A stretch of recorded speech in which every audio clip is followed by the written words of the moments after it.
plier un peu. Il faut que les gens oublient. না, আমরা নির্বাচনের কথা ভাবছিও না। আমাদের চ্যালেঞ্জ আছে, সেগুলোর মোকাবিলা করতে হবে। আমরা সেটাতেই অটল থাকব এবং এই ব্যাপারে একটুও নতি স্বীকার করা হবে না। মানুষকে গণতন্ত্রের প্রশ্নটাই ভুলে যেতে হবে, আর এটা আমাদের কাজ।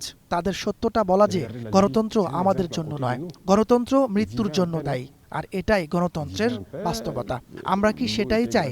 লিবিয়ার দিকে তাকান, আমাদের পাশেরই একটি উদাহরণ এটি। তারা শান্তিতে বাস করছিল, পানি সহ অনেক কিছুই বিনামূল্যে পাওয়া যেত। মানুষ যখন বিয়ে করত, তারা সামাজিক সহ সব ধরনের সুবিধা পেত। কিন্তু আজ অনেক লিবিয়ান পানির খোঁজে পাত্র হাতে ঘুরে বেড়ায়। সেখানে কি ভয়াবহ দুর্দশা চলছে, কত লাখ লাখ মানুষ মারা গেছে। এটাকে কি গণতন্ত্র বলা হয়? পৃথিবীর যেখানে যেখানে তারা গণতন্ত্র প্রতিষ্ঠা করতে চায়, সেখানেই রক্ত ঝরে। আমাদের নিজস্ব একটি মডেল আছে, আমরা অন্য কারো মতো হতে চাই না। আমরা পদ্ধতি বদলাতে এসেছি। সবচেয়ে বড় কথা, মানুষের মানসিকতা পরিবর্তন করতে, যাতে তারা চোখ খুলে বিশ্বকে দেখতে পারে এবং সেই ফাঁদে আর না পড়ে।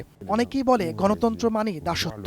এই পৃথিবীতে সত্যিকারের কোনো গণতন্ত্র নেই। তারা যখন ইচ্ছা তখনই এটি প্রয়োগ করে, আর প্রতিষ্ঠা করতে গিয়ে হত্যা করে। এমন গণতন্ত্র আমরা চাই না।